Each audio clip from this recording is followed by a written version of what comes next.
Going live. Okay, we're live. Oh, I'm 2 minutes early. All right, well, so be it. If you're not early, you're late, right? All right, Mark coming to you from Baker's Green Acres. Lovely Marion, Michigan.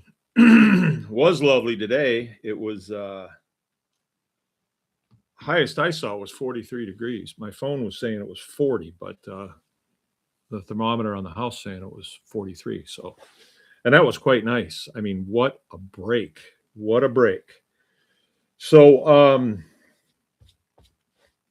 I got an interesting story to tell you tonight. Interesting story. And it's almost like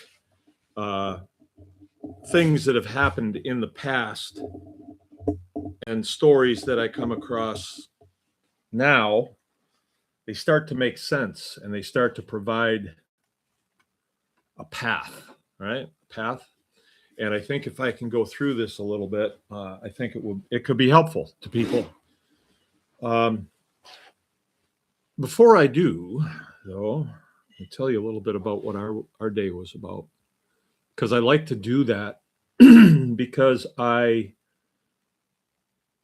feel strongly about farming as a profession, not just a hobby. It can be, I guess, but it can be a profession as well. And when you approach it as a profession, you're a lot more serious about it. And I think that we have been a little bit up against the wall as small farms because people that get into it don't get into it as a profession. They get into it as a sideline, so when they hit obstacles, they defer to, well, it's just a hobby, and they kind of let it go. When I started this, there was quite a bit of pushback from friends and family that you're going to what, and I said, yeah, I am. But see, where I came at this from was a little bit different from most people here in the United States. I was, I've told you I was military before, and I did a lot of traveling and went to third world countries where the people who were the landowners and the producers of food were it, because that was what people needed to survive, was food. We're here in the States, we have these supermarkets that it just magically appears there. We don't know where it comes from. And yeah, I mean, if you want to grow your own food, you can, but it's going to cost you more than what you can buy it for at the store, probably. You get some good deals at Walmart. And then a lot of things come into it. We don't know where that food comes from. We don't know how it's raised. We don't know what's in it, how it's processed, who processes it. Does it come from this country or another country? You just don't know. And I think that for us, it was pretty important to know where our food was coming from for a couple reasons. And I think at first, it was just the novelty of, wow, a garden. All we do is put these little seeds in the ground, and now we have all of this produce. And then the next step was we got chickens. Ooh, our own eggs there, and they're just magically in that nest. And we have these neat little birds running around and stuff, and it was just fun, and it was very novel. But the deeper we got in, we could see that this is how this country was founded, was on small farms. Whether it was a 10-acre farm or a 2-acre farm or an 80 or 160, they weren't these massive corporately held operations that just monocrop. They do one thing and they want to do it as efficiently as possible at all costs, even your health. So when we finally made the decision to buy this farm and move here, I still wasn't even convinced it could be done. And when you get out of the service,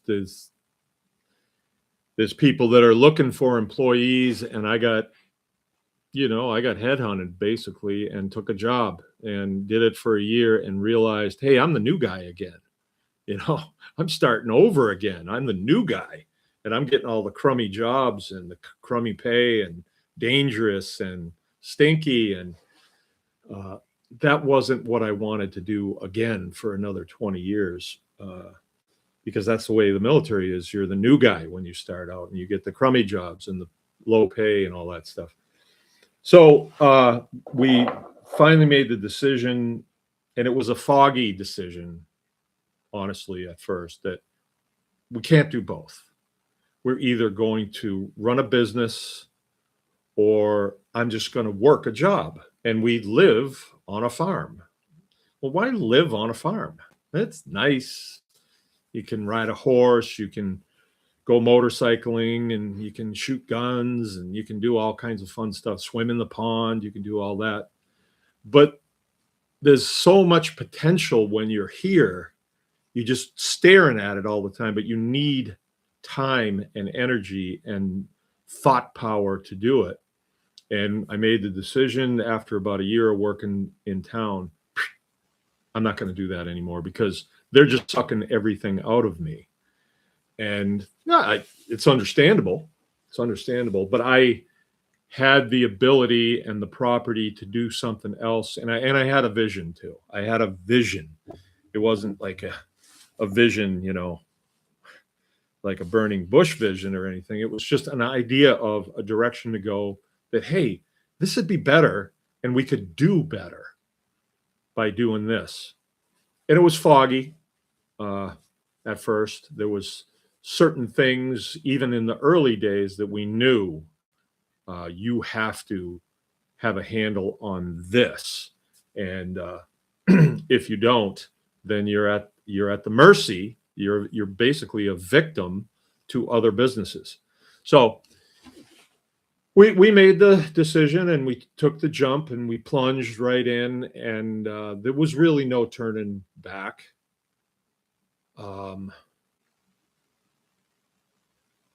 There really wasn't. And then, we got involved in a lawsuit with the state of Michigan, and it was the DNR and the Department of Agriculture, and that was in about 2010.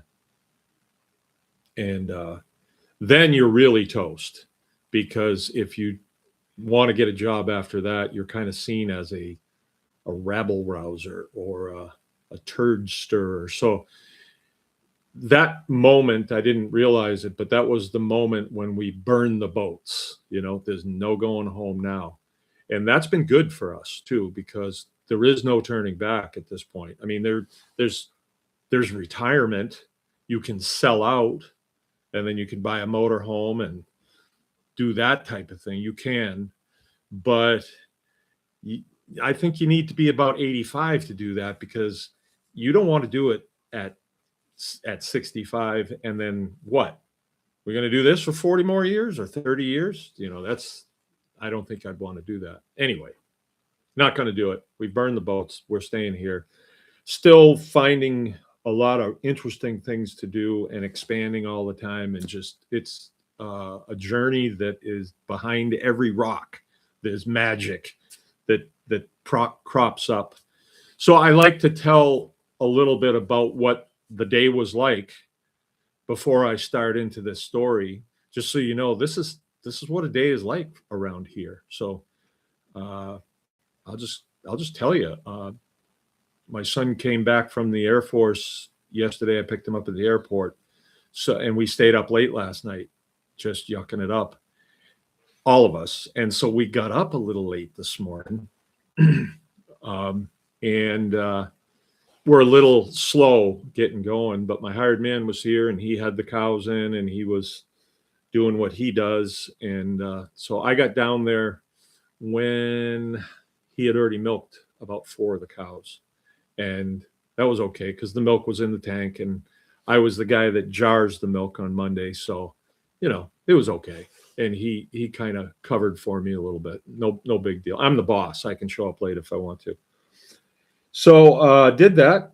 jugged up the milk, and then Jill and the kids were kind of filtering down this way.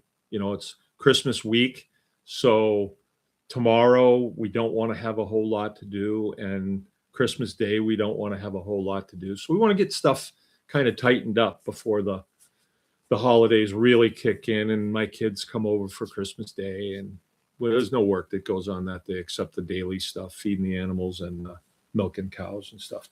So we got that done, and then they came filtering down, and they went into the butcher shop, and there is a beef in there. Some of it's hanging, some of it's on the table. There's 2 shoulders that were on the table, and their goal today was break those down, package up the steaks, grind up the burgers, so we have plenty for the holidays, just plenty. Let's see what we got.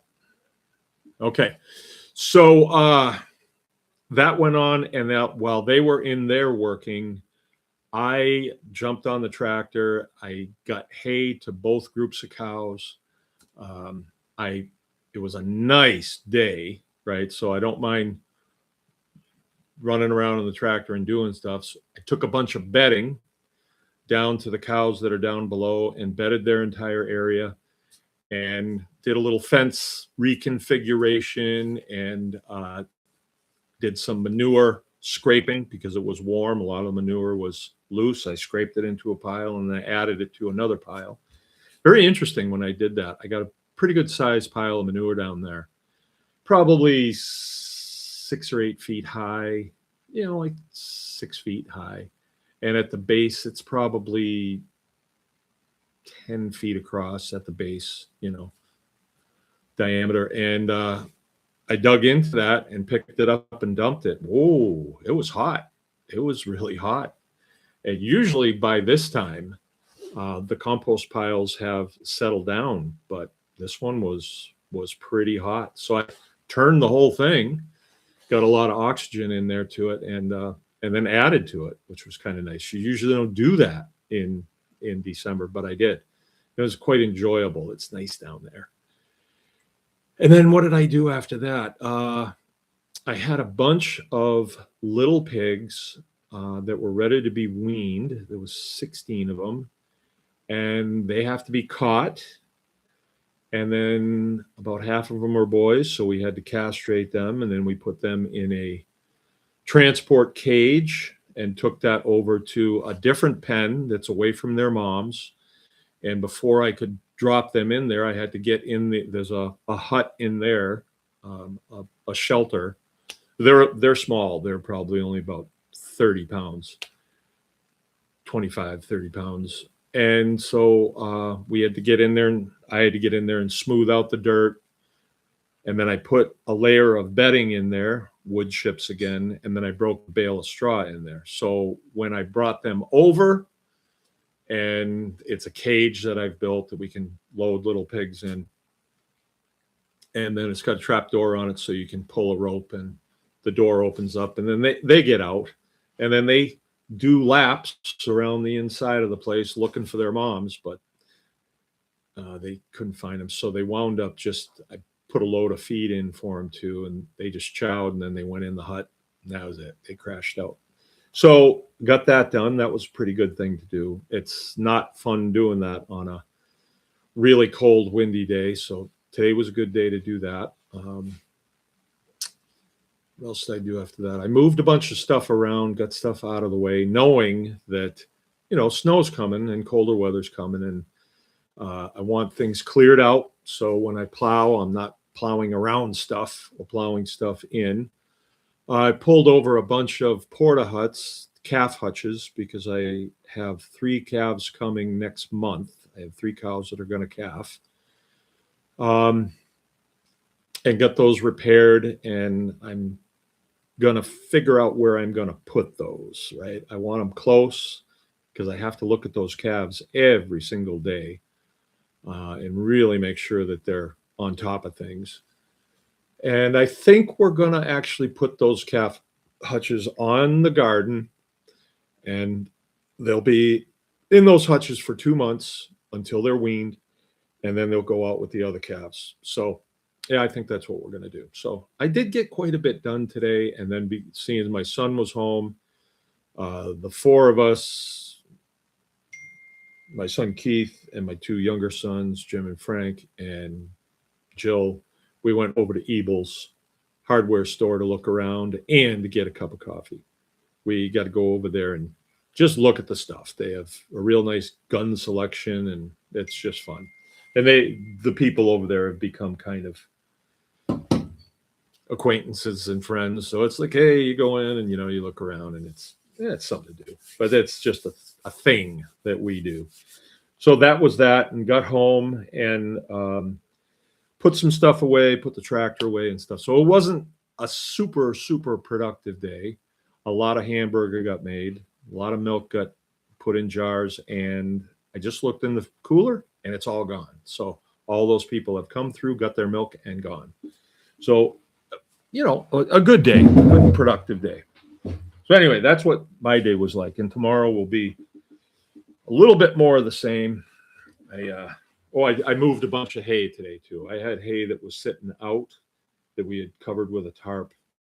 You do that in the summertime to keep any rain off of it, but then this time of the year, it doesn't matter if it gets snow on it. But I had room down by my steers to put that. So I moved it down there, got it off the hill, got it close to them. So in the off chance that I don't have a tractor to feed with, I can always use a pitchfork and throw it in with them. But it doesn't work real good if I have to walk a whole long distance with it. So I got it close down there so I can do that. But that's kind of what my day was like. I really enjoyed it. Got some sun in my face, didn't have to wear super heavy clothes all day, and didn't have that biting wind at me, which is nice. When we have days like this, it's time to be outside. When it's bitter cold and blowing, that's when it's time to do inside jobs. And I have some, but I put them on hold to do this today. Let's see, what else? We knocked off goats a couple days ago.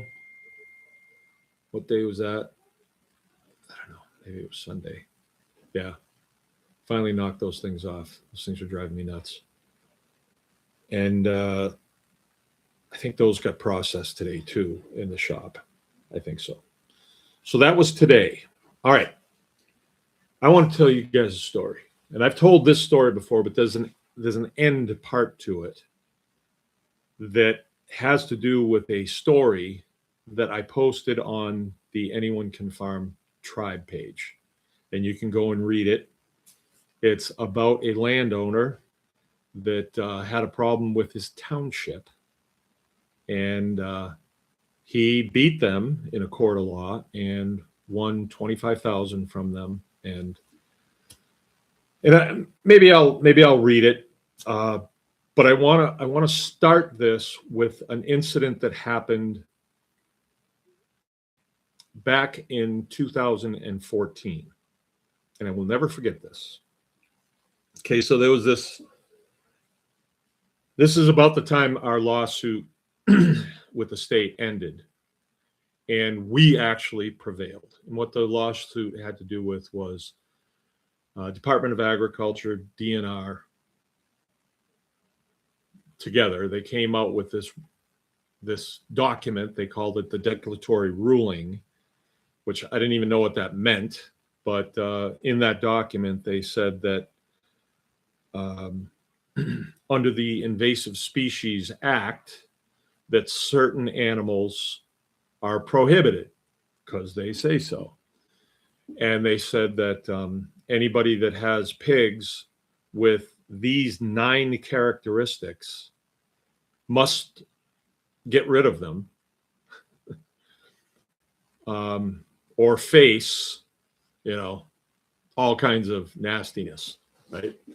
And it doesn't matter really anymore, but the characteristics were really stupid.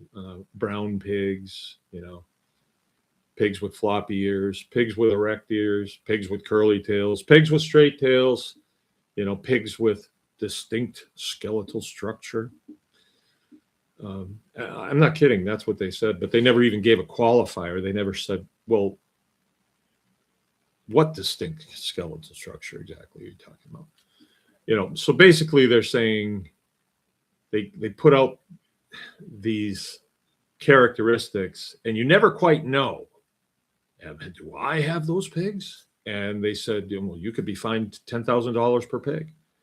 They just put it out there in this declaratory ruling. And I didn't know enough about the law or the Constitution or anything like that, but it just didn't sound right to me, and we raised Mangalitsa pigs. We had them way back then. And the Mangalitsa pigs has a lot of those characteristics. They have straight tails, they have curly tails, they have floppy ears, they have erect ears. They do have a distinct skeletal structure. Let's see what else. They're furry, right? And then the last one was the best one. This is just, you'd think it was a Saturday Night Live skit, but it was other characteristics not currently known to the scientific community. Kid you not. Kid you not. Other characteristics. Like it could be toenails, right? So it just didn't sound right to me. And to be honest with you, way back then, I was still a little on the fight. I hadn't been out of the military long enough. And it was just a confrontational environment. And if you didn't meet a confrontation head on, you would get run over so fast. And so I said to the state, I said, well, hold on a minute. Wait a minute. And they fire back with darts. I mean, like, who do you think you are questioning us? I'm not kidding. And that didn't sound right to me. And so I'd suppose my fur went up and their fur went up, I suppose. And then the lawyers swooped in, oh, we got a good fight here. And then, the Farm to Consumer Legal Defense Fund kind of swooped in, and they were able to write a bunch of stories that got the public all fired up. And, well, if they can take our pigs away from us, they can take our cows away from us and all this stuff. And the conversation was just incorrect. The whole conversation was incorrect. Their declaratory ruling was incorrect. And then the counter to that was incorrect. And through all that morass of things that happened, I was sitting back thinking, this just doesn't seem right. And that's when I came across the United States Constitution. And what do you know? I had taken an oath to protect and defend that Constitution 5 times in my 20 years in the military. And you know what I knew about the Constitution? Not much. I knew I had the right to free speech. Oh, I can say shit and boogers. That's all it meant to me. And I knew I had the right to own and bear arms, but I didn't even really know what that meant at the time. I have the right to own and bear. What does that mean? I didn't know. I didn't have to think about it that much because I had a 22 and I like to shoot cans with it sometimes. And that was good enough, and the right to free speech, I just didn't think about it that much. But as we were going through this whole process, I was forced to the Bill of Rights, the U.S. Constitution, and I discovered that that's something every American should be taught and quizzed on, and case studies should be given out in high schools and should be quizzed on it and tested on it so they absolutely understand it.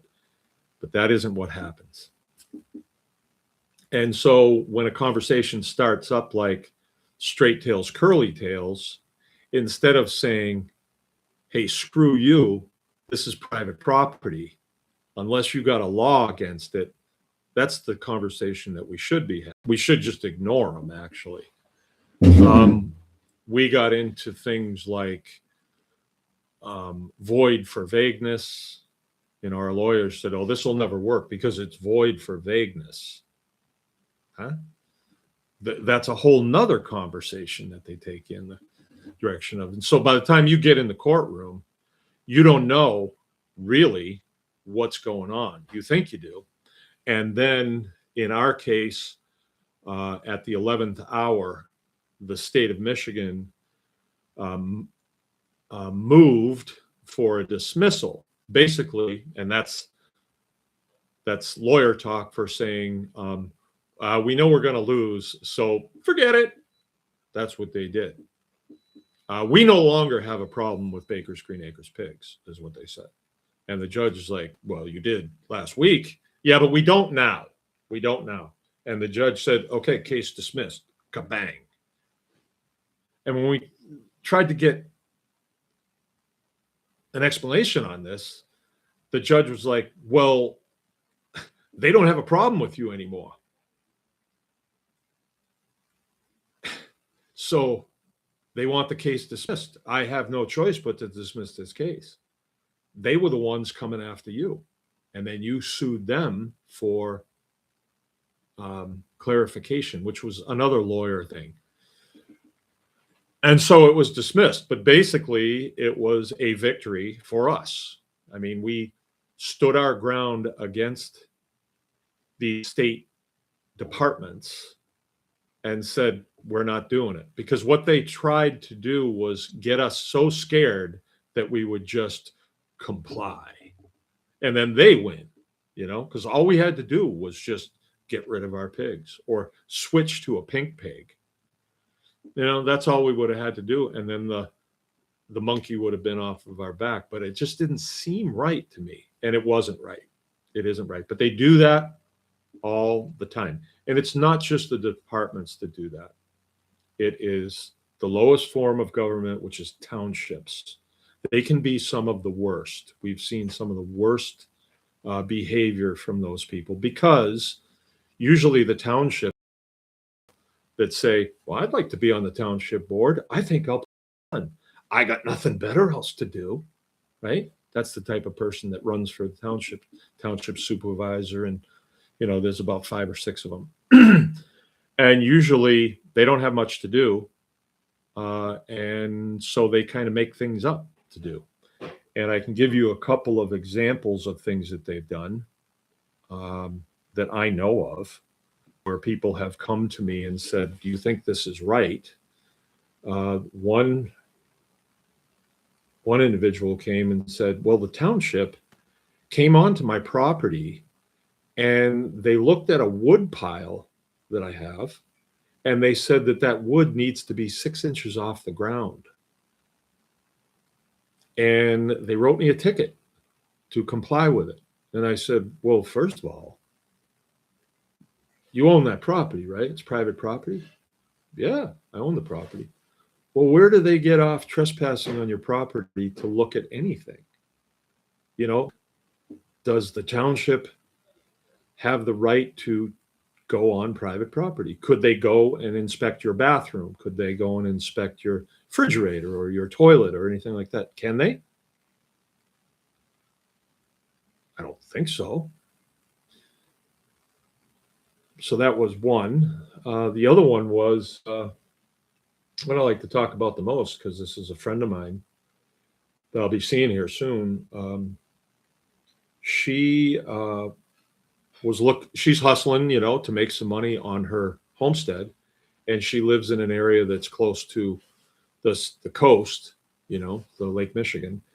And so she decided that she was going to mow out a couple of spots and let people park campers there, to stay for a day or two while they went to the beach or went bird watching or wanted to see the stars, because she lives in a very rural area.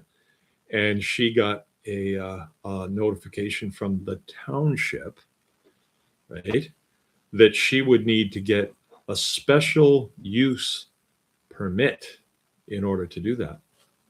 So she came to me with that, and I said, gee, that doesn't really sound right, because you own the property. If you want to let somebody camp on that property and they're going to exchange the right to camp there for some dollars to you, that's between you and them. It doesn't really have anything to do with the township. And so why should you have to go to them to get a slip? And yeah, it doesn't sound. And but how do we determine whether we are in the right or not? So then you have to kind of say, well, let's look at the supreme law of the land. Okay, how about that? The supreme law of the land. Is there a supreme law of the land? Well, when I took my oath of office as a U.S. military, I'm pledging, I'm swearing an oath to protect and defend a document. And that document is the United States Constitution. That's the difference between U.S. military and, say, Venezuelan military, where they take an oath to follow the orders of, the supreme commander. We don't do that. We take an oath to protect and defend a document. So if my commander gives me an order that is repugnant to this document, it is an unlawful order, and it is my responsibility to not carry out that order. We've heard a lot of that lately, right? Military people know this. You don't have to remind them. They're always looking for a reason to tell their commander, go pound sand. It's not legal. And before orders are given out, they're run through legal most of the time, unless it's a low-level order, to make sure that it is constitutional. It's got to be a correct order. It's got to be a lawful order. Like, my commander cannot say, okay, boys, we're going to go collect up weapons from people's homes today. Oh, no, we're not. He would get tackled on the stage and be arrested by some very nasty, mean master sergeants that are dead set on complying with their constitutional oath of office that they take. Every time you re-up as a military person, like every 4 years, you retake the oath, and that oath is to protect and defend that document. So anyway, I want to go back to after our lawsuit was done.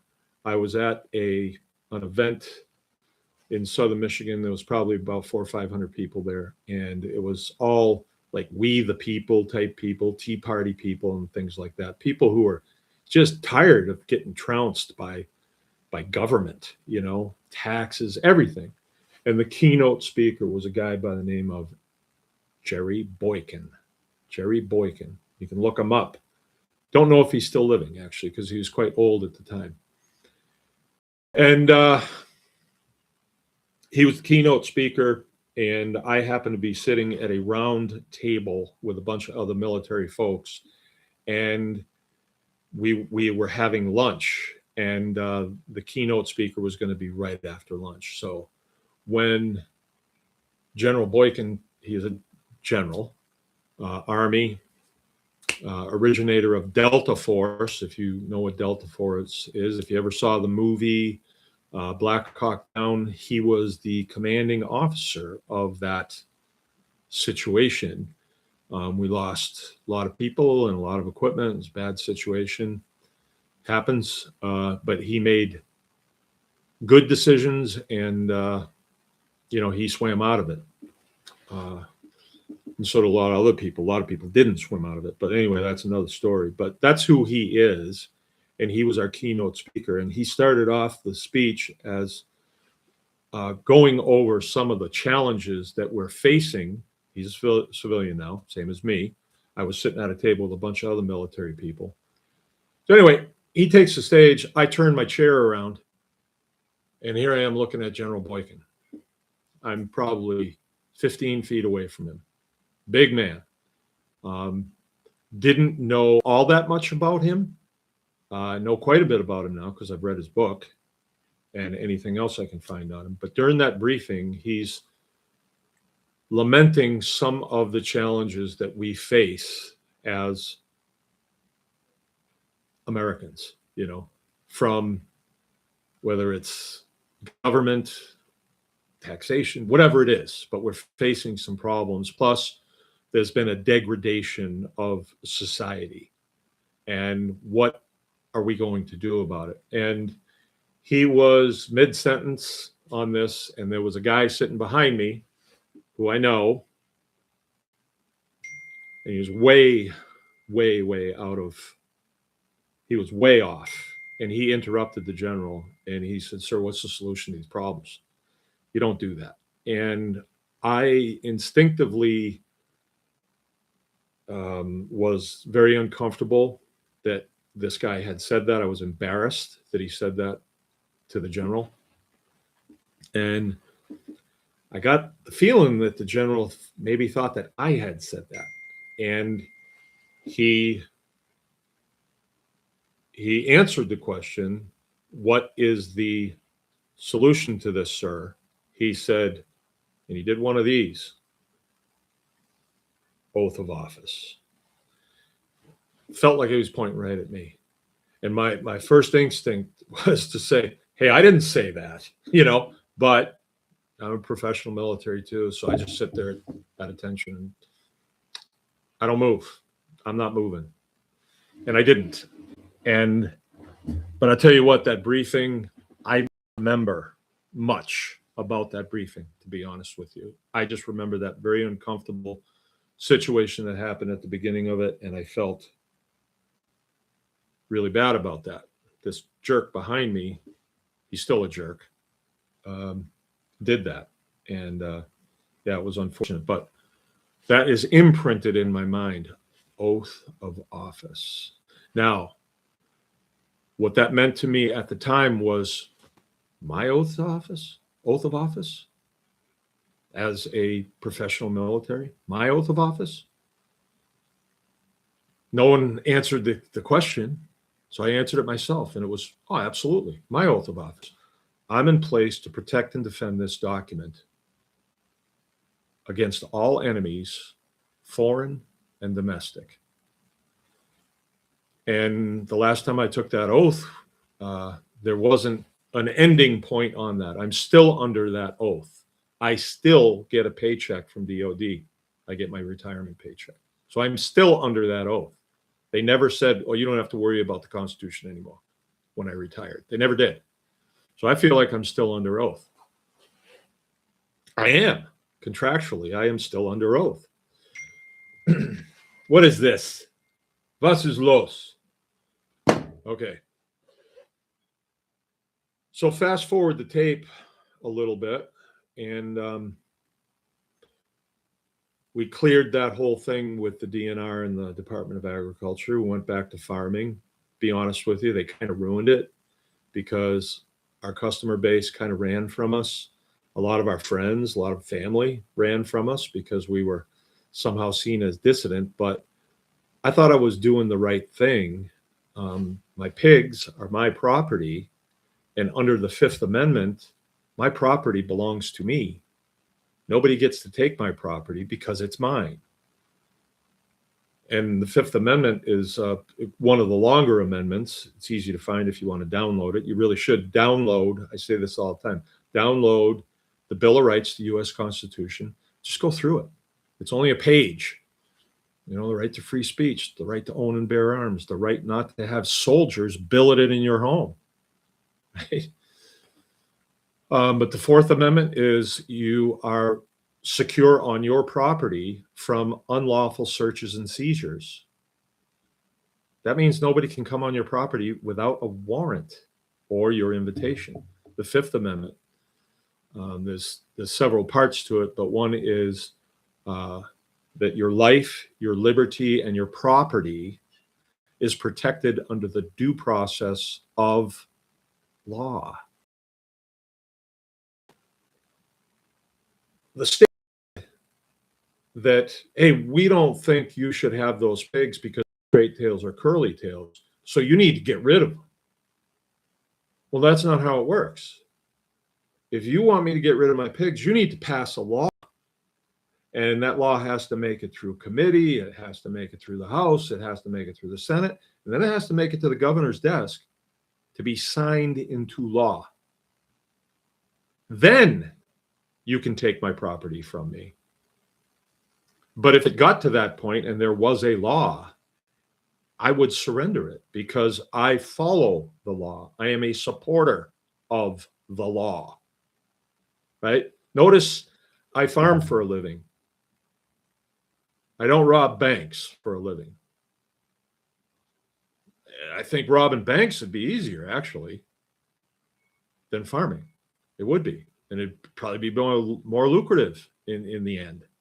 It wouldn't be hard, honestly. But I choose to follow the law, as do 99% of the people in our country. We choose to follow the law. And we do follow the law. And what happens if you don't follow the law, right? Do you get a letter of admonishment? No. If you hold up a liquor store, you get caught, you're going to be wearing cuffs and sitting in the back of a patrol car, right? And then you're going to be arraigned and the whole 9 yards, and you're probably going to do time. You're going to be penalized for it. But things have gotten mixed up over the years. You know, you have departments like the Department of Agriculture, Department of Natural Resource, Department of State Police, all the departments that come up with good ideas, right? Good ideas. And they put them into regulations. And they can make sense. They can support law, but sometimes they don't support law, you know? And yeah, we got a lot of those. And you'll hear them say, well, it's against the law. And so what you have to do is you have to look at a regulation, like a straight tails, curly tails regulation, and you got to decide, can they back it up? And if they can't back it up, you got to press the test button and tell them to go to hell. Right? That's what you got to do. Now you can figure this out, and it's not hard because the English language is a good language, and the Bill of Rights is very simple. So you can figure it out. But I still wasn't sure what General Boykin meant by oath of office. I still wasn't sure, honestly, because my oath of office, and as time has gone by, I have come to understand generals are like that too. They can take you by the ears and they can tell you things, but they're teachers. They really are teachers. They want you to understand what you are doing. Because me, as an NCO, I have to be the teachers of my people. And when I was a young airman, I had NCOs above me that taught me, and that's how they taught me. You can't make your children understand you. They have to come into understanding, and generals are very good at that. A lot of them. But anyway, I've come to find out that he wasn't referring to my oath of office. He was referring to the oaths of office of others in the government. So what is an oath? What is an oath? What is an oath of office? As a military person, when I take my oath, I am expressing that I agree with what I'm being asked to do, and I am acknowledging that, yes, I will do it, and then I sign. So it's basically a contract, and they even call it your contract. Which contract are you on? People say, well, I'm on my second contract. And sometimes in the contract, things are written in, like you get a reenlistment bonus, or you get this, or you get that, and they write it into the contract.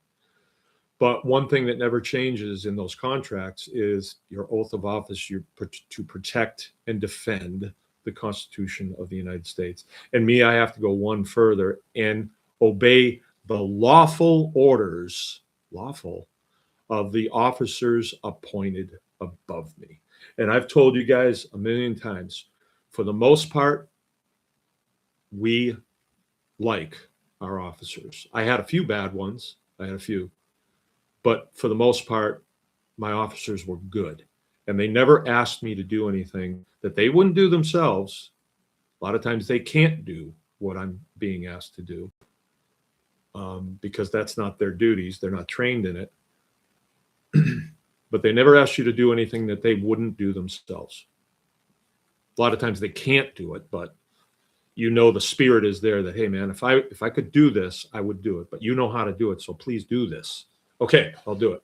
I was never asked to do anything that was illegal. Never. And I never heard of anyone being asked to do anything illegal. If you are asked to do anything that's illegal, then you say, no, thank you. And the officer would probably threaten you with court-martial, and you should say, I welcome it. Because then you sit in a court and you have a panel of officers get to say, this is why I did not do what that Wiener asked me to do, because it's illegal and I'm not going to do illegal things. And they would find for you most likely, and he would get his tail cinched up. So that never happened to me. I never saw that, and I never saw it happen, actually, because our officers were intelligent people for the most part. I had two that were extremely unintelligent DEI hires, honestly, and they were a train wreck. And I locked horns with both of them. You know, I should have just realized that they're idiots and just let them speak. Let them speak. Don't try to correct them. But I didn't. And both of them wind up crashing and burning. I don't think one of them didn't make it to retirement. But oath of office is a contract. Now, who has to take an oath of office? Who has to take an oath of office? So we're talking about townships here. Does the township supervisor have to take an oath of office? Oh, yes, he does. And the rest of them, there's about 5 of them. There's a treasurer, and then there's this, that, and the other thing. There's one person on the township board that doesn't, and then that is usually a zoning officer. And that is a contractor that's hired by the township supervisor. And I always thought that was a little strange that they don't take an oath. But now it makes sense to me. Now it makes a lot of sense to me. So the oath of office that, say, my township supervisor took is similar to the oath that I took when I was active duty. There is no foreign and domestic in there, but basically he is being hired by the people of this township to handle some of the administrative duties having to do with collecting taxes and other things. And we elect him because we think he is a man of integrity. Now, my township supervisor is actually somebody that I know, and I've known him for 20 years when I first got here. He's a farmer that lives up the road, and he actually is a man of integrity. There's a couple people on my township board that I don't think too highly of.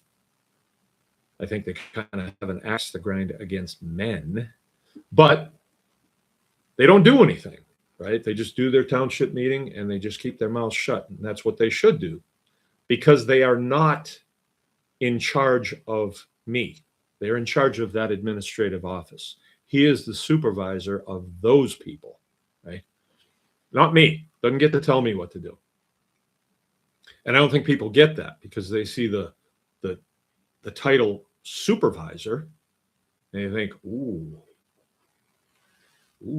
I better drive slow when I go past his house. No, that's not what it is. He supervises them. He supervises them. So anyway, he does take an oath of office, and it's similar to mine, but it has to do with the constitutional rights of the constituency, the people who have elected him. So basically, it is a employment contract.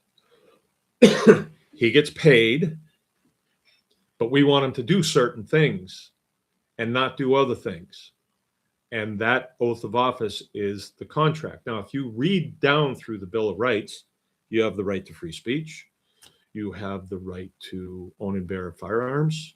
Very important, extremely important, probably one of the more important amendments that we have. Because you remember before, the revolution, a lot of people couldn't own weapons.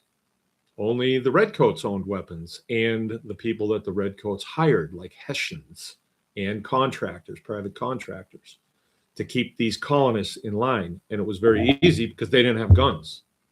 So they could waltz in your house in the middle of the night and you couldn't do a thing. But if you're sitting behind that door with old Brown Bess, you might blow a hole through 2 or 3 of them before they get you. But at least those first 2 or 3 would be a little hesitant to come in your home at night. When you serve in other countries, the citizens do not have the right to own and bear arms. Do not. And so, yes, the federales can come in your home in the middle of the night under whatever reason they dream up. They may just want to look through your wife's underwear drawer. I use that analogy all the time because that's really what it comes down to. It doesn't matter why they want to come in your house and look through your stuff, look in your computer, whatever they want to do. And you cannot resist them. There's no front line of resistance, where in the United States, if they're going to come in your home in the middle of the night, which is a stupid thing to do, right? They do that with people who are lawbreakers. They might be met with a hail of gunfire. And, you know, who wants to do that? Which low-level person wants to do that that's being asked to do it? They might say, hey, I get $45,000 a year to do this. I'm not going in that guy's house in the middle of the night. You can talk to him tomorrow. Call him on the phone. He's a good guy. He'll do what needs to be done. So normally that doesn't happen, right? And it's because of the Second Amendment. All people in America have the right to be as lethal as the next person. And that's very important. So anyway, where were we? Okay, so the people that work for the township have taken oaths of office.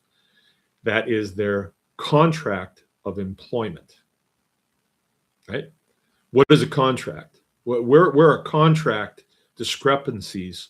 Where are contract discrepancies settled? Where are they settled? They are settled in a civil court. Okay, so let's leave it right there, and I want to read you this little story here, and I want to pull it apart a little bit, because when you first read it, you think, oh yeah, that's a win for us. But I see some things there that I think are a little, I don't know. Okay.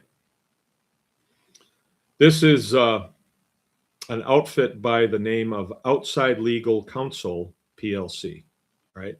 And it's titled, and there was a picture there that wound up on my Facebook feed, and it said, another Fourth Amendment win, and another township reminded there is a Constitution.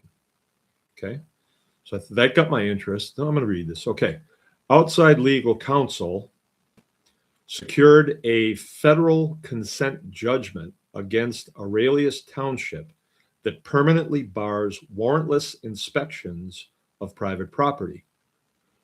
No zoning loopholes. No, just looking around in quotations. No entry without a warrant, consent, or true exigency. I don't know what that word means, right? The decision builds directly on our Mockinridge victory from earlier this year.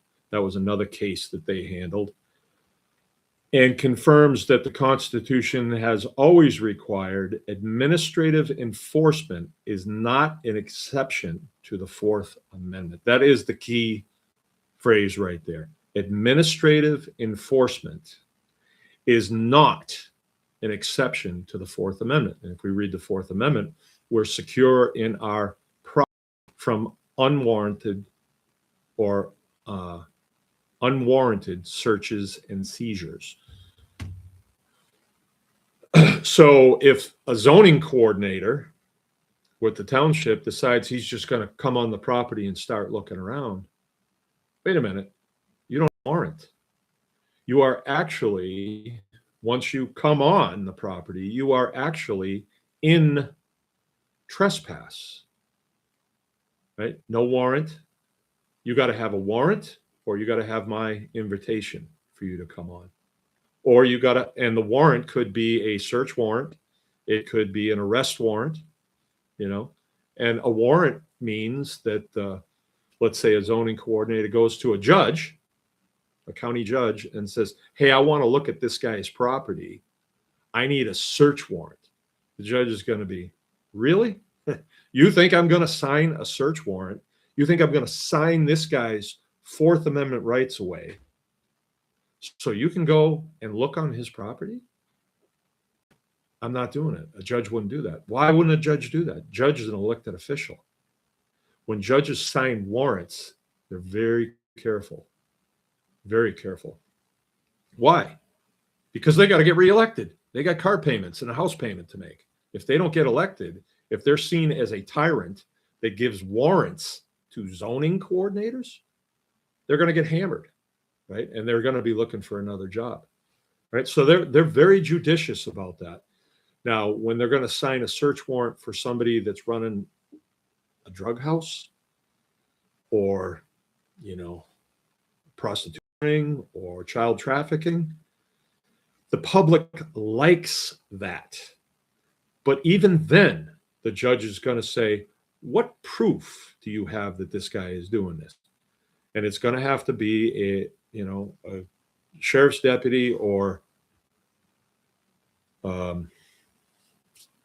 state policeman or some other person who would be in the place where they could know this or present evidence to the judge, where the judge would say, okay, I think I'll be safe if I do this because it looks like you guys are going to find something there, you know. And if a law enforcement officer goes to a judge, wants a warrant, and lies to the judge is, has a backdoor way to get to that law enforcement officer. So there's a bit of a Mexican standoff there, like they're both making sure that they're doing their own job, the job that they're supposed to do. So what happened in this case, and I don't know all the details of it, but a guy owned a piece of land and he was living in a camper while he was building his house. And the township said, no. It just really gets my goat when I hear that, because I buy a piece of land and I decide to live in a tent while I'm building my house, or I decide to live in the tent for the rest of my life. Where does the township get off saying, oh no, you can't do that? Wait a minute. I'm a free man, protected under the Constitution. I'm not breaking a law. I may be breaking one of your stinking rules. You don't like it. I understand that. But you can't make me do anything. You can't. And let's say let's say I build a house and they say, oh, you can't paint it that color. Where do you guys get off telling me what color I can paint my house? And I've seen some really hellacious things happen with townships, but really the problem lies with the citizen. The citizen. I just heard of one this weekend. A piece of property was purchased by a farm, and they were going to strip the topsoil off of it, and then they were going to put on different topsoil, and then they were going to plant blueberries in there. It's down in a part of the country where they do that, down south of us. And the township said, no. Like, where do you get off telling me what I can plant on my own property if it is not a controlled substance? Let's say I want to, hey, Jill, we're going to lose power. All right, I don't know how to do this, so she's going to have to. Battery and power, this may go off because the thing goes pretty quick. It goes pretty quick. I'll be back. But, okay, she's coming. She's coming. it goes off pretty darn quick. I'll plug this end in if you plug that end in. Okay, your end, my end's in. Where's that go?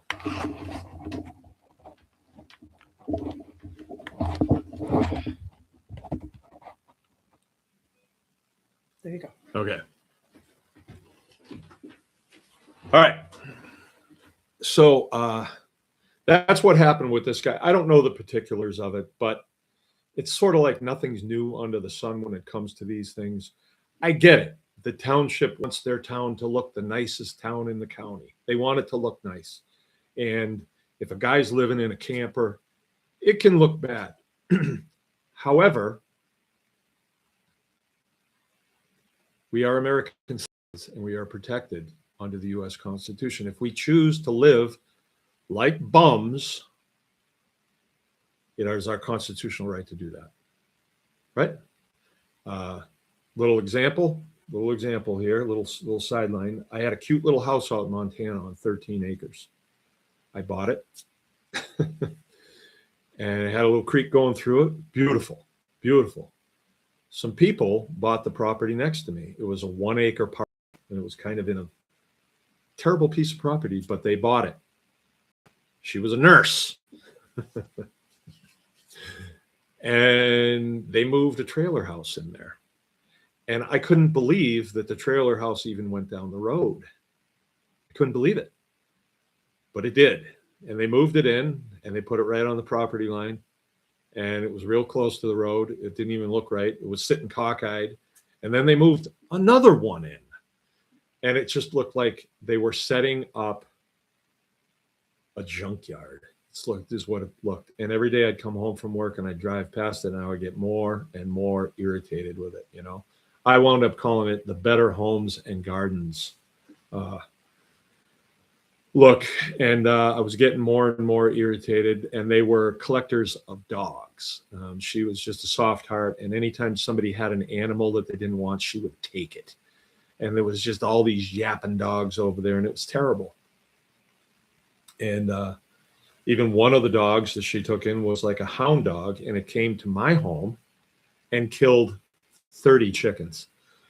And there was not much I could really do about it. You know, it's like, it was terrible. It was really terrible. But my father was staying with us for a vacation, staying with us for a few days. And I was telling him how irritated I was with it. And he said, well, you know, you have the right to live the way you do, and they have the right to live the way they do. They were bums too, and they were low integrity, low trust people, dirty, smelly, probably Democrats, you know.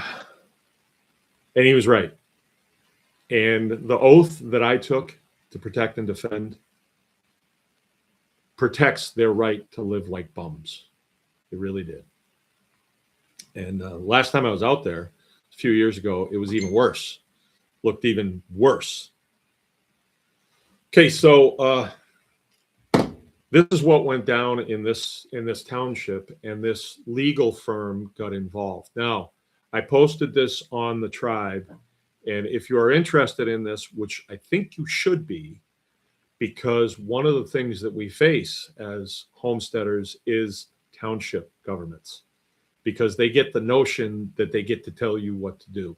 And they'll say things like, well, you can have 5 chickens, but you can't have no roosters. Or they'll say, oh, you can have a garden, but not in the front of the house, or not at the side of the house. And yeah, it can only be this big. And they come up with all kinds of things. Well, the Hidden Creek people, they said, no, you can't have a farm. You can't. That was a real interesting story. And it was the township supervisor that just took it upon himself to say, no, you can't have a farm. You can't have animals in this town because I say so. And then when we got involved in it, a whole bunch of people came out of the woodwork saying that this guy told me that I can't have this many blueberries on my property. He said I had to take out every other blueberry plant. And I called this township supervisor, and he was just about a raging alcoholic idiot.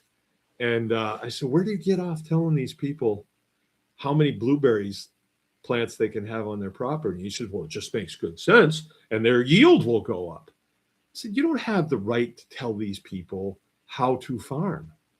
It's their property. It's their operation. You need to keep your nose out of it. And he was like, no, and he was a Democrat for sure, alcoholic too. Another thing he said, oh, when people were going to add on to their homes, he just put it out there to the people of the township that all plans need to be approved by him. So you want to add on to your home, it's your home. And he wanted the first stop to be with him. And one of the persons that I was in contact with said that he told them that they wanted 3 windows on the side of their house. And he told them, no, you should only have 2 because we need to save energy. And they need to be triple paned. And of course, if you comply with that stuff, he just gets more emboldened. And this guy was a tyrant in that township. Which township was? Dalton Township. It's notorious, Dalton Township. But anyway, the tribe got involved and kind of brought a few things to attention. And another guy ran for his seat, and he lost his job. So I think he's stocking shelves at Walmart right about this time, or whatever. I don't know whatever happened to him. His wife too. She was big time in there. Horrible things. So in this case, the township got involved and said he couldn't live in that while he was building his house. And so he contacted this legal firm, and the legal firm won $25,000 from the township. And all the members of the township had to go to Fourth Amendment training. Now that all sounds good. It sounds good. But I got a couple questions. Now, and I encourage you guys to go and read that, because and even go to their website, the legal firm, go to their website and read down through it. And it says contact a lawyer. Cool.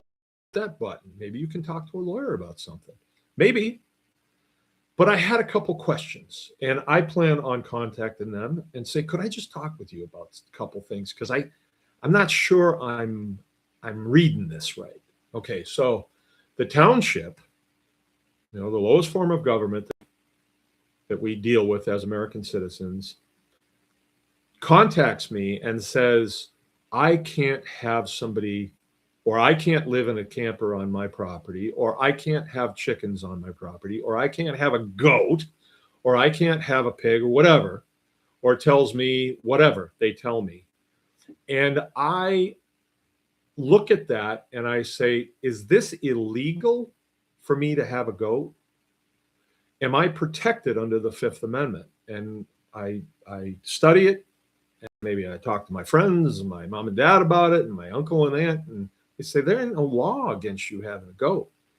It's just the township has bylaws. Bylaws. They don't say laws, because laws need to be made at the state level, at the state legislature, which means it has to go through the House. It has to go through committee first, has to go through the House, then it has to go through the Senate. And those people hate each other. They don't vote the same on anything. And then it has to be signed into law by the governor. It's few and far between that happens. I don't see any goat laws in there, right? I don't see any 5 chicken laws. So the township comes up with rules, and they'll say, well, it's good for everybody.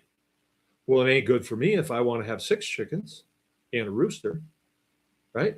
Now, I don't like that. Like if I live in town and somebody's got a rooster next to me, I wouldn't like it. But I could call the cops, and the cops would say, as law enforcement officers, they'd say, well, there is no law against it. So the guy can do it. There is maybe a bylaw, but, we're not bylaw enforcement officers. We are law enforcement officers. Well, who do I talk to?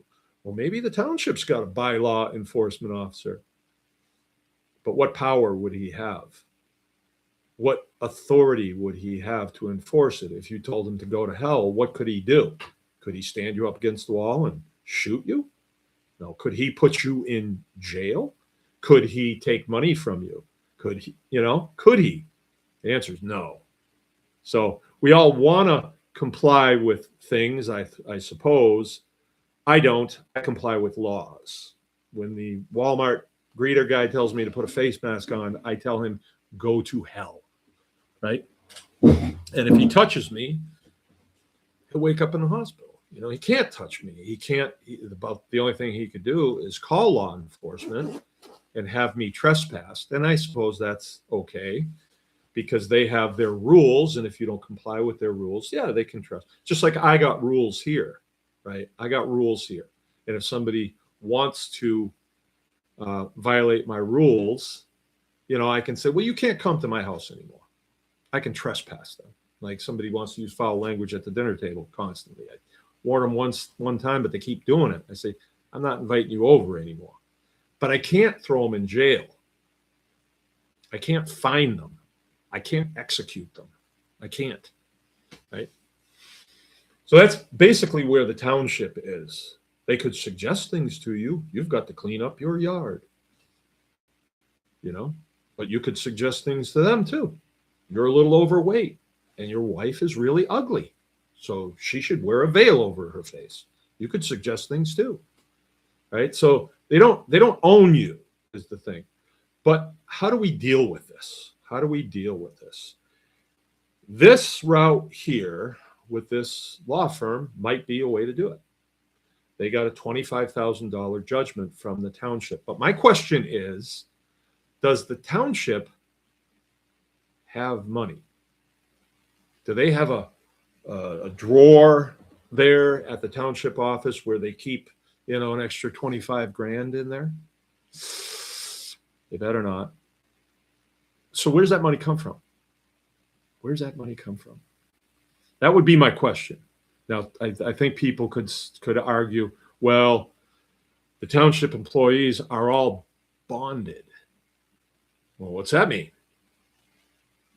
That's a whole nother rabbit trail, and I don't know the ins and outs of that, but why would they have to be bonded?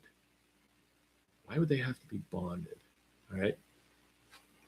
Well, long and short of that is, if they do something really stupid, like the guy down in Dalton Township, the people that I was counseling on that, Hidden Creek people, I was counseling them to do a certain thing.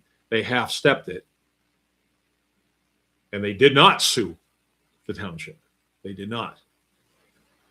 And I thought that was pretty punk. They should have, because you need to teach them a lesson. These people are willing to put you out of business, and they feel as though they are not accountable. But my friends, this is the point of this briefing, and it is oath of office. Here it is. Oath of office is a contract. We have a contract with the people who work for the township. They have to take an oath. They have to put their hand on a Bible and take an oath of office. And it is to stay within the guidelines of your constitutional rights. What happens if they step outside of it? Then you, John Q. Citizen, if it's your constitutional rights, let's say you can only have 5 chickens, but no rooster. First thing you want to say to them is say, could you put that in writing, please? Yeah, send me an email with that, please. Would you please? Because I got news for you. Your 5 chickens and a rooster is covered under the 5th Amendment. And you might say, well, really? It doesn't say anything about chickens in there. No, it says your life, your liberty, and your property. Your property is also your process. It's protected under the due process of law. So if somebody tries to circumvent those things, your life, your liberty, or your property, they're enemies of your constitutional rights. They're your enemy. They become a domestic enemy. because they are subverting your constitutional rights. They are, oh, they're derelict in their duties for sure. But so how do you deal with that? Do you sue the township? Well, this legal firm did. This legal firm sued the township and they won. And then my question is, okay, where's that money going to come from? Are you going to take it from the township people? You're going to collect some money? You're going to do a millage to take it from the township people to give this guy that wants to live in his trailer? That wouldn't be too fair. I wouldn't like that. Where is the money going to come from? I would like to call them and say, where does the money come from? But I have a better way. Okay. So let's just, for argument's sake, this little briefing's sake, let's talk about my township supervisor. He's a good guy, and he's never crossed the line as far as I know, not with me. But he took an oath of office. It is a civil contract. If, let's say that he came to me and says, your neighbor's complaining about your roosters, and so you're going to have to get rid of your rooster, I would say to him, well, Dave, can you send me an email with that in it? Because I need to have proof that we had this conversation and you made that request. Say, sure, I'll send it to you. I got him right there. Because his job is to protect my constitutional rights. But here he is using his office to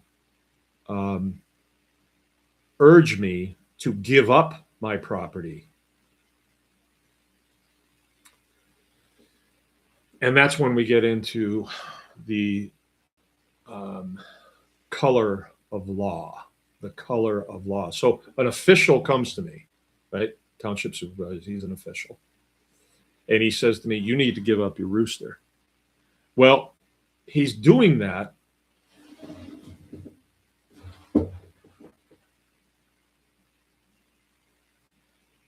if his first statement is, you need to give up your rooster because I say so, he's using his office as a cudgel against me.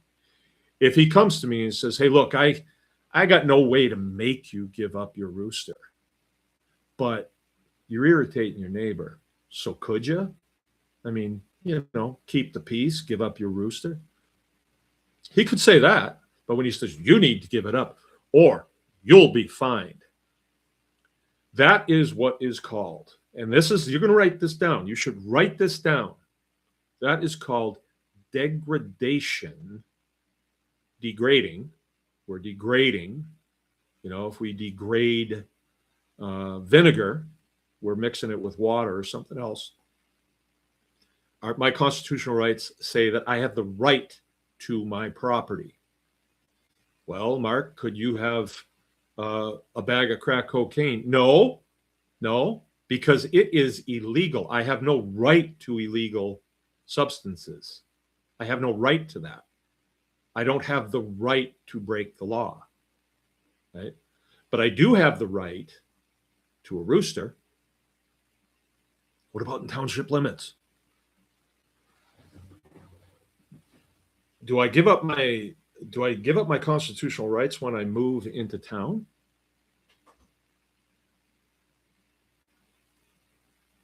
Do I have the right to free speech in town? Can I say shit and boogers in town? Or only out here in the perimeter where I live? No, I can say it in town. Do I have the right to own and bear arms in town? Yeah. Yeah, I do. Do I have Fourth Amendment protection when I live in town? I sure do. Do I have it out here? I sure do. Anybody that comes on this property has to have an invite or a warrant. If they do not have one of those two and they're on this property, that is a 911 call. And once you initiate the 911 process, you can see that through to the end. And criminal trespass is no freaking joke. Criminal trespass is going in your neighbor's house at night. See what happens. See what happens. That's no different than stepping over the property line. It's no different. And you're going to say, okay, well, are you going to make a 911 call when the Mormons come up your driveway and want to witness to you? No. You're going to say, no, thank you. And they will toddle away. Or the Fuller Brushman comes, wants to talk to you. No, thank you. And he will run away. Let's say a policeman wants to come and talk to you. He has the right to drive up your driveway to talk to you, because he's going to drive up your driveway, knock on the door and say, hey, could I talk to you? And you can say, sure, I would. Or you could say, no, run along, right? You don't have to, another Fifth Amendment deal, you don't have to submit to interrogation. You could say, no, you have the right to free speech. You have the right to remain silent. You always have that right to remain silent. Hey, can we talk to you? I would probably say, it depends. What do you want to talk about? So, and then if I didn't like the line of questioning, if it was, the line of questioning was, well, your neighbor said that you're still beating your mom up, I would say, see ya. Go away. Go get a warrant then, unless you can prove it, So sometimes the line of questioning can be not good.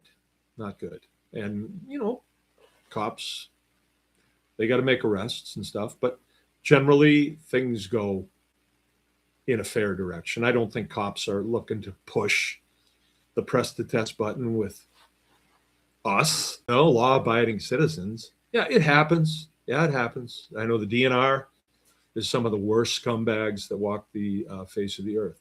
They are, and you should never talk to them. But hey, so in this case, this guy went this route, and they sued the township office, and they won $25,000. We don't know where the money's going to come from, but how else could it be done? Okay, when a let's say a township supervisor comes and he says to me, you got to get rid of your rooster or you're going to be fined. And I say, could you put that in an email, please? He puts it in an email. So I have a paper trail there. Where did it come from? Comes from his IP address. It's the same as a signature. He is trying to degrade my right to keep my rooster under the color of law. Degradation of my constitutional right to my rooster under the color of law. And he did it, and he put it in writing. I got the email, right? So what can I do with that? Let's see. His oath of office says that he's supposed to protect my constitutional rights. But here he's saying, you got to give up your private property because I say so. Color of law. Now, you can just tell him to go to hell and ignore him. Or you can do to him what he was wanting to do to you. He was wanting you to give up your property because he said so. Now you have evidence that he tried to degrade your constitutional rights to your. And what can you do with that? What do you do with a contract that one party has violated?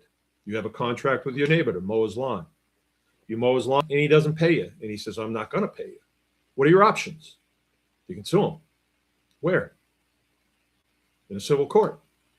Go up to the courthouse. Say, I'm going to sue my neighbor because he did not honor a contract that we had.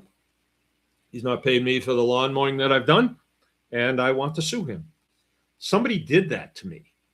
I had a guy do that to me, not over lawn mowing, but I had a guy working for me butchering chickens. And it's the weirdest deal. I'm the boss, right? So I show up to work when I show up to work. And I don't sit in the house and drink coffee until, and I've hired this guy to butcher chickens, and I had business to take care of. I get down there And he's irritated with me because I'm late. I said, what's your problem? And he says, about showing up on time, bud.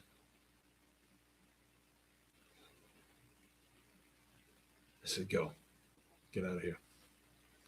And I owed him for a couple of days of chicken butchering. I was going to pay him, but I said, get out of here, before I cuff you one. You're it. That's it. If I get out of here, go on, go home. And in 2 days, I had a sheriff's deputy show up here and against the court because I hadn't paid him. Now we sent a check to his house for what we owed him, but I still had to go to court. I still had to, I had to respond to the summons. I showed up and I stated my case. What he wanted to do was tell the judge that I was mistreating him. And the judge was like, that has nothing to do with what's going on here. You said he hasn't paid you. And now he's telling me that he sent a check to your house. You've been paid. Dismissed. And then the guy wanted to shake hands with me after. Like, I would never talk to him. Ever since then, I've never talked to him. And he lives around here. Unbelievable. But that's how it works, right? So your township supervisor has a contract with you, a terms of employment. So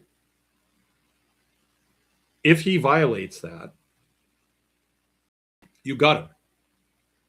So you wind up in a court, and Exhibit A is, he told me I had to get rid of my chickens. Exhibit B is the Fifth Amendment. Fifth Amendment says that my chickens are my property. There ain't no law against it. He has no right to do that. But he did, and here's the proof. I'm claiming, Judge, that he's using his office to degrade my constitutional rights under the color of law. And I have been violated. And the judge is like, friggin' A, you have. You have. What is it going to take to make this right? Now, in my case, the Constitution is very important to me. And I have actually lost people in my life that have given their lives to protect and defend that document. I would want the guy, the guy just tried to take my rooster. I want him scalped, Judge. And I mean that. I want him scalped. Judge is going to say, I'm sorry, Mark, we can't do that here. I understand you feel very strongly about your constitutional rights. I do too, the judge would say, I'm sure. But we can't do that. But what else could we do? I'd say, well, I'd like him to remit his net worth to me. I'd say the Fifth Amendment is worth that man's net worth. Wow, that's a little steep. I don't think so.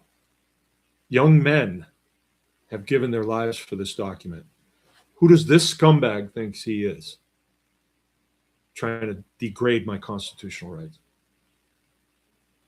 You may get a judge who will say, friggin' A, I'm not going to give you his net worth, but we're going to cut into him a little bit, cut hard.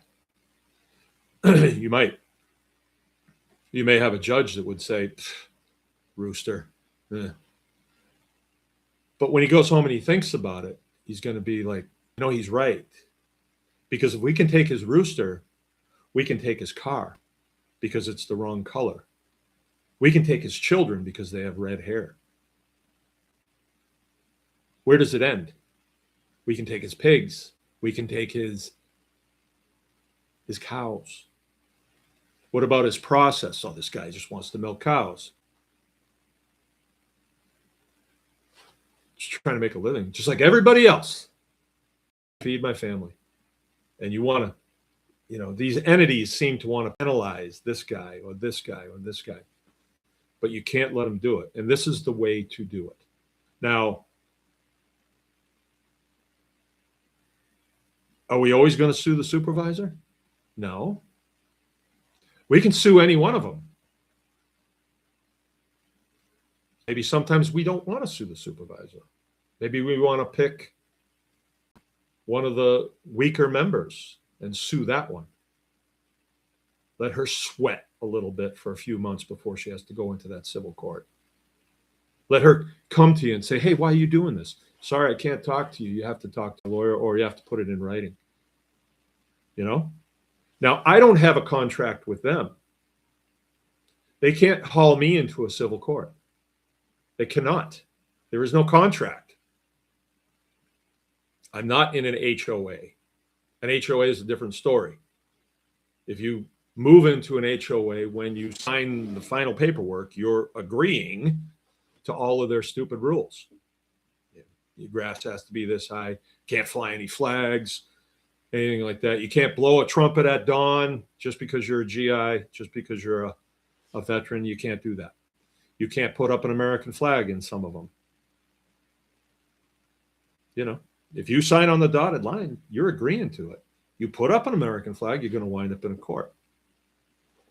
You wind up in a civil court, or they'll probably write you a ticket that is a notice to appear in a court, right? It works like this with a lot of things. Your driver's license is a contract. When you read the book and you take the test, you're agreeing to pull over for those lights flashing behind you. You're agreeing to that. You're agreeing to carry insurance. You're agreeing to carry a registration. That's what your driver's license is. It is a contract. You're agreeing to drive a certain way, you know, you're agreeing to all the signs, you know, no U-turn. And then you make a U-turn. Well, where's she get off writing me a ticket for $200? Did you see the sign? You agreed to that. If you don't have a license, then you don't have to have registration, because you never agreed to any of that stuff. And I don't know how that would work out, honestly.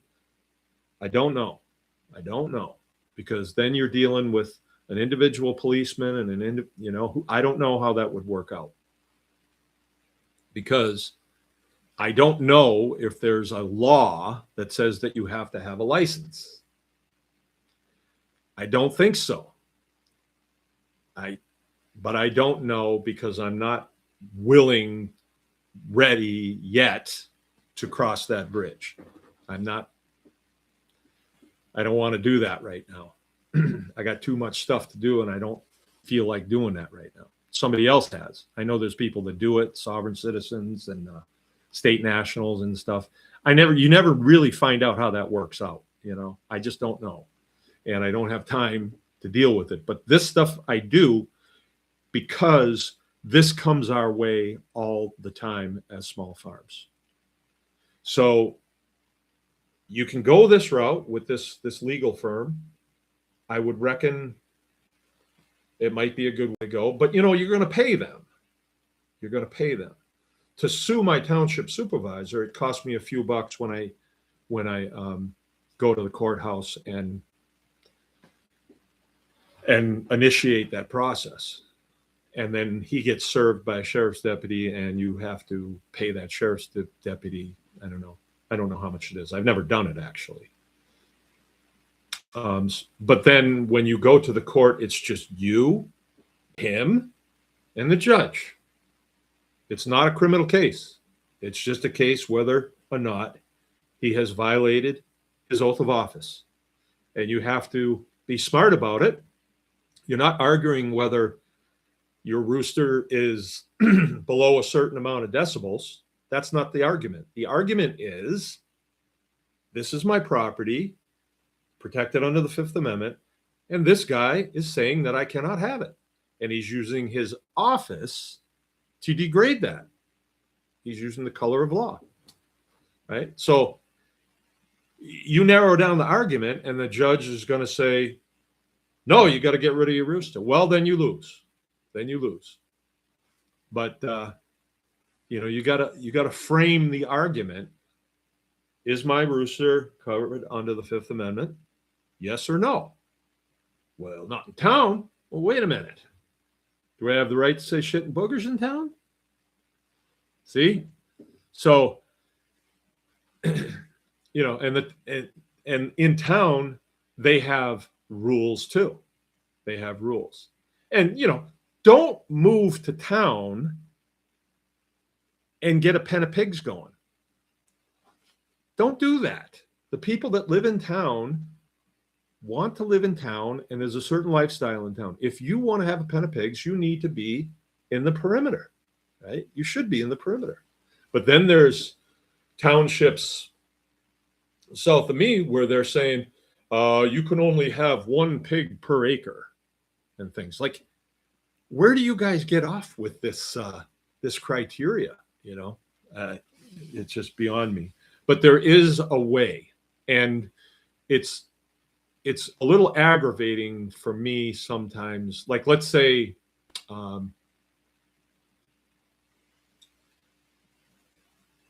when a township says, well, a township is an artificial entity. It's a, you know, it's an entity that's comprised of a building, a bunch of file cabinets, a few computers, and these are the persons that work there.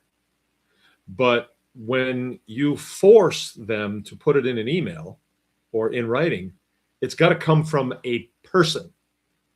And you sue that person. So you're getting your arms around the one that is willing to sign on the dotted line. Now, what this process does, what we're talking about, it makes them think twice. Just like, you know, you would think twice if you're the guy that has to kick that door down. I'm the guy that's going to kick that door down. Once you take that bullet, all bets are off. You can lose big time. You can lose big time. So it makes everybody kind of respect everybody. You know what I'm saying? And when I'm referring to a bullet, you know, when people hear this and they think, oh, you know, he's talking about armed insurrection. I'm not talking about that. I'm talking about the Second Amendment, what that Second Amendment actually, what it actually does. You know, you have the right to be in your home with any kind of weapon that is legal, right? You have that right under the Second Amendment. And face it, folks, an automatic hunting rifle will pump out 6 rounds, high velocity rounds, real quick. And anything that's in the way of that gets shredded, right? So if there's some sort of no-knock warrant that's initiated, there better be a good reason.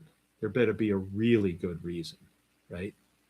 And if it is not a good reason, the guy that's the one that's got to do that is going to say, I don't know if I want to do this, you know? So when these things are initiated, usually there's armor involved, right? Don't go up against armor. Don't ever go up against armor. But if you surprise a man in the middle of the night, kicking the door down, what if terrible things can happen? So it's a bad idea. It's just a bad idea. It's better, right, to call the individual on the phone. Hey, can we talk? You know, and if law enforcement does that, generally it's like, yeah. Unless you're a lawbreaker, unless you're, you know, been robbing banks for a long time, they might not want to talk to you. You might wind up like Bonnie and Clyde. They didn't want to talk to them, right? But that's a different group of people. That's a very small percentage of people, and they're dealt harshly, right? And that's unfortunate. But I don't think that's what we're talking here, right? So I hope that makes sense. This is a way to get your finger in the belly button of the right person. And this case is good. I mean, it's circulated quite a bit. And people that are at the township level are saying, I don't know if I want to do this. Like, this guy's got constitutional rights. So maybe we shouldn't do this. Maybe we shouldn't do this. And that's probably a pretty good thing. If there's any more questions on this, I would gladly go into it. I think it takes a long time to really understand this, what being a free American actually means. You have responsibilities. You cannot do whatever you want. You have to stay within the guidelines of the law. And when other entities want to come in and they want to narrow that law down even more, no. You cannot allow them to do it. You just need to ignore it most times. Okay, let me go through and read this. I want to see here. Aloha from the big island of Hawaii. Abundant Living says, just there, Justin. Hawaii sounds like a great place to spend Christmas. No. Abundant Living says, hi there. Not just there, because I would be like, that's Jill. She wasn't just there. All right. Yes, I will say it is one long flight. Yeah. Oof. It's a long way. How do those airplanes hold so much fuel? And then Belva's saying, hello, Jill and Mark. Merry Christmas. Yes, right back at you, Belva. Merry Christmas, everyone. Enjoy. That's from Gabe Gruenbaugh. Dave Jose is a lawyer who gives classes on how to use law in your favor. Dave Jose. Not sure where you would find him other than TikTok. If you're familiar with Jaron Jackson, he has taken the classes. Well, see, I already understand this, and I'm not saying there's not other things I can learn, but I already walked through the fire. And I'm telling you, your sword is the U.S. Constitution. It is your sword, but you have to be willing to pull it. Now, I've walked many people through this, and 90% of them punk at the last moment. The last guy that punked on me did it in such a profound manner that I never want to do it again. It was so punk. I'll tell you something. Stories that circulate, and some of our brethren in the small farms community, right, that write books and give a lot of speeches and stuff, they'll make statements like, it ought to be illegal. No, they'll say it ought to be legal to do this. Well, that denotes that it is illegal. Well, illegal means law enforcement shows up and slaps the bracelets on you. That's what illegal means. So when they say stuff like that, what they really should be saying is, well, it's against the rules. And I say, I don't follow rules. I follow the law, right? Now, if I go over your house for dinner and you say, please don't say shit and boogers at the dinner table, I will follow those rules. If I want to eat at your house, which I don't get invited out very often at all. But I don't usually say shit boogers at the dinner table. I will follow those rules, but I'm not going to follow the Walmart greeters rules.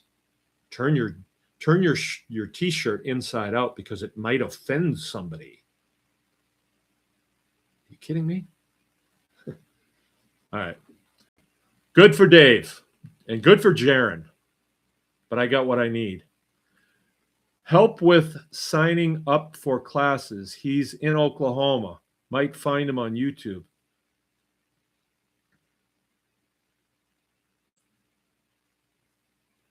I got it. Curtis, I got it. I just explained it to you. And you're referring me to other people like I don't understand this.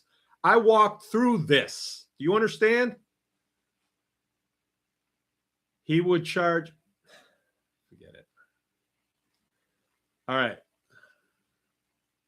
Merry Christmas from David Van Duncan. And General Boykin is still alive. Great. Great. Yeah. Catch you later. Hello, Mark. Hello, everyone. Just want to wish you all a Merry Christmas and Happy New Year. All right, cool. Yep. I wish you all the same thing too, and hope everybody gets something out of this. You can forward it if you want. I'm now a content creator, right?